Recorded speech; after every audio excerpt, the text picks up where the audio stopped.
Hoy vamos a reflexionar juntos sobre algo maravilloso: caminar en el Espíritu. ¿Has pensado alguna vez cómo esto puede transformar nuestra vida en paz y verdad? Es fascinante cómo el Espíritu Santo puede guiarnos para vivir en armonía con la verdad y experimentar una paz que sobrepasa todo entendimiento. Cuando no encontramos esa paz, o cuando la verdad parece distante, puede ser señal de que no estamos verdaderamente caminando en el Espíritu. Vamos juntos a buscar esa comunión con el Espíritu Santo, permitiendo que Él nos conduzca hacia la verdad y la paz que solo se encuentran en Cristo. Que nuestras vidas sean testigos vivos del poder transformador del Espíritu Santo en nosotros. Ahora, pasemos al mensaje. Esta es la era del Espíritu Santo. Jesús dijo a sus discípulos que era necesario que Él se fuera para que el Espíritu viniera sobre la Iglesia. En el día de Pentecostés, el Espíritu descendió sobre los 120 creyentes fieles que estaban esperando su presencia en Jerusalén y los llenó de poder. Esto cumplió la profecía de Juan el Bautista.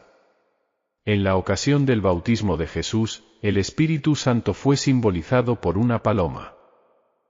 La razón por la que la paloma es empleada como símbolo del Espíritu está relacionada con su naturaleza y personalidad. La paloma es una criatura muy suave, y el Espíritu Santo también lo es. Solo comenzamos a entender la naturaleza del Espíritu Santo cuando empezamos a tener comunión con Él. En el Antiguo Testamento, no vemos al Espíritu Santo como una personalidad distinta. En el Nuevo Testamento, Él presenta a Cristo de tal manera que es posible que no notemos cuán rica es la naturaleza de la tercera persona de la Trinidad y cómo podemos llegar a conocerla. Solo nos volvemos conscientes de su naturaleza cuando nos entregamos realmente a la oración. De todos los evangelios, el que contiene más referencias al Espíritu Santo es el de Juan. En el capítulo 14, Él es identificado como el Espíritu de la verdad y como el Consolador. Es el Espíritu de la verdad porque nos revela la profundidad y el significado de la palabra. Es el Consolador porque da a nuestro corazón una paz que el mundo no puede dar. Para el mundo, solo hay paz cuando cesan las hostilidades, pero el Espíritu Santo nos da paz en cualquier circunstancia.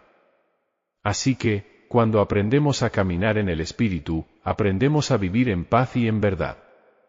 Entonces, si alguien no experimenta la verdad en su vida, o si no camina en la paz de Dios, probablemente no está caminando en el Espíritu.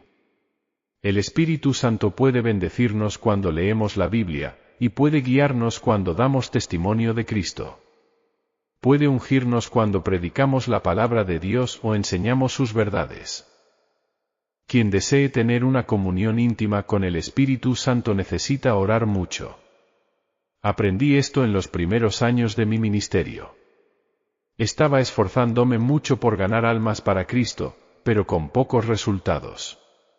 Un día, mientras oraba, el Señor me dijo lo siguiente: ¿cuántas codornices tendría que atrapar el pueblo de Israel si salieran a cazarlas en el desierto? Muy pocas, Señor, respondí. ¿Cómo atraparon las codornices?, continuó el Señor.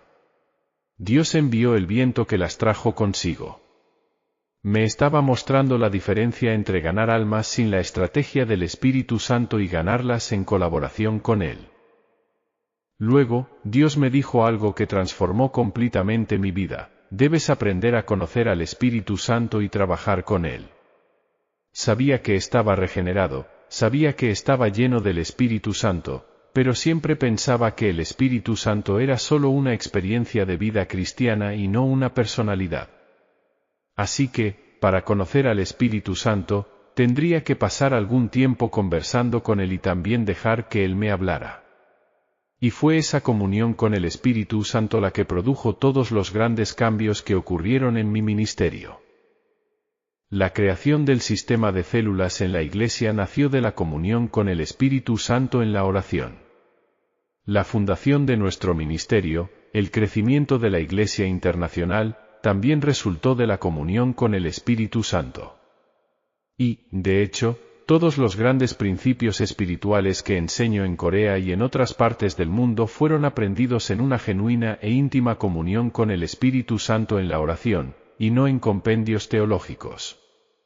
Y esta comunión con el Espíritu Santo ha sido vital en mi vida personal. Ya no podría vivir sin esta dulce comunión con su presencia, con la que ya me siento tan familiarizado. Por la mañana, siento un renuevo que viene de Él y llena mi corazón, y así tengo fuerzas para enfrentar todos los problemas de ese día, sabiendo que seré victorioso en todas las situaciones. También he descubierto que no tengo la capacidad propia para resolver los miles de problemas que la misión trae diariamente, pero sé que puedo decirle al Espíritu Santo: Dulce Espíritu, quiero contarte un problema. Sé que conoces la mente de Dios y sabes la solución para ello. Y luego, con toda confianza, espero la respuesta. También he notado que esta comunión diaria con el Espíritu Santo es imperativa para mí. En todos estos años, he descubierto que Él me renueva espiritual, mental y físicamente. Una buena parte del tiempo que paso en oración cada mañana se dedica a la comunión con el Espíritu Santo. Cada vez que Dios me revela algo nuevo en su palabra, sé que esa revelación viene del Espíritu de la verdad que habita en mí.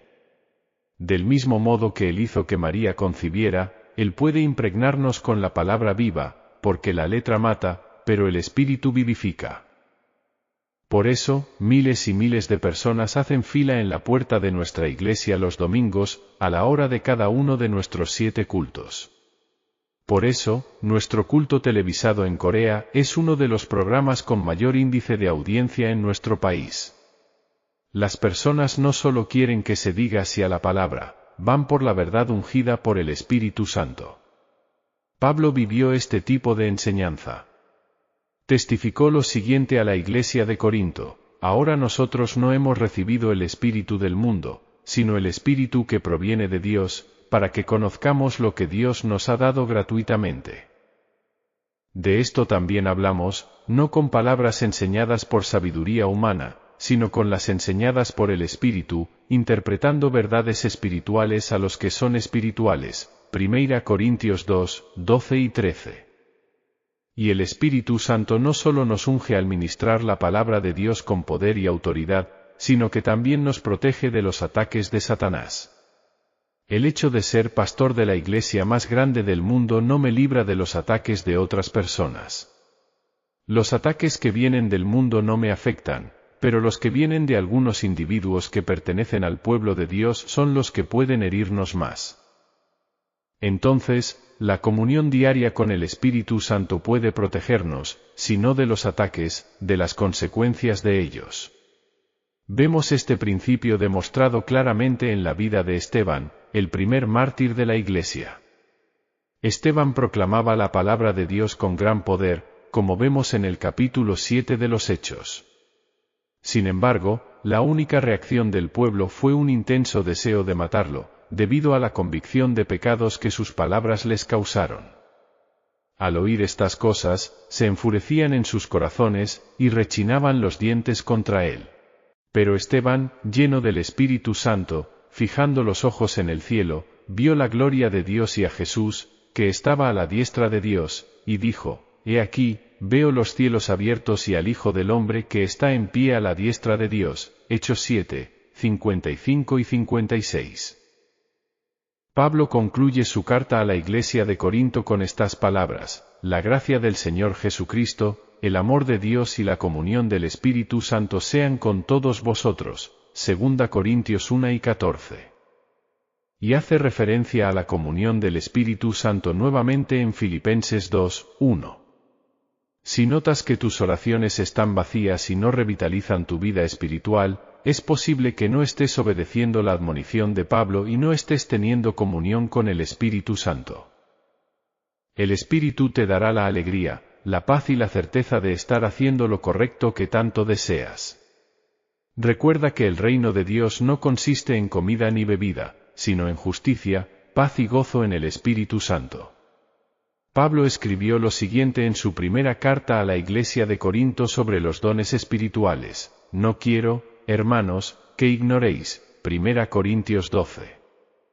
Porque este versículo fácilmente podría haber sido escrito en nuestros días. Una gran parte de la Iglesia ignora los dones y manifestaciones del Espíritu Santo.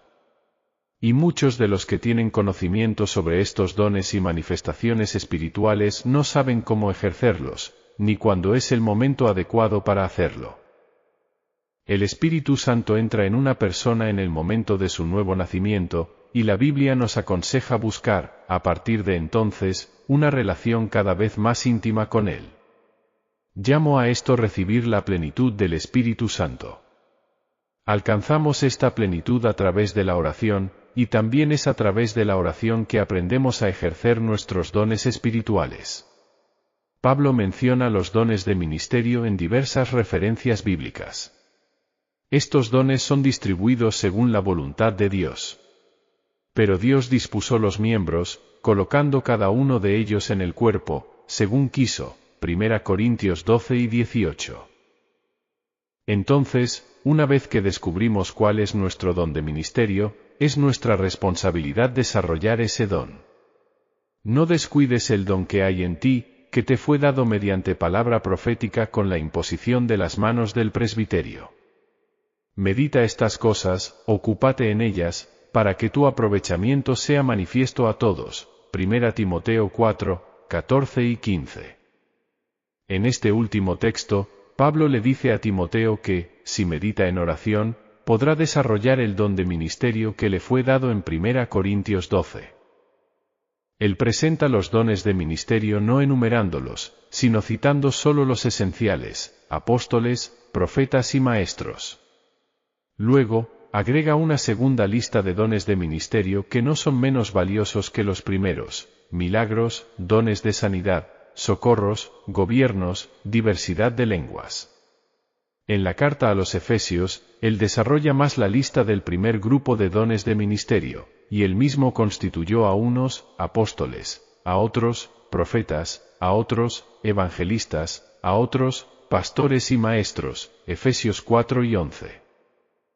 En el siguiente versículo, muestra cuál es el propósito de este primer grupo de dones, con el fin de perfeccionar a los santos para la obra del ministerio, para la edificación del cuerpo de Cristo. Efesios 4 y 12.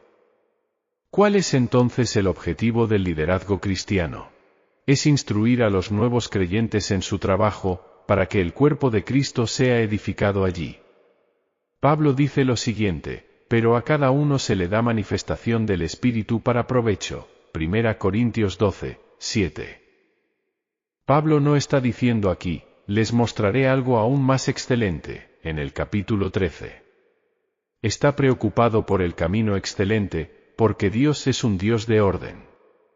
Todo lo que se hace en una iglesia debe hacerse también en orden, porque los dones espirituales, en su dimensión correcta, son una bendición.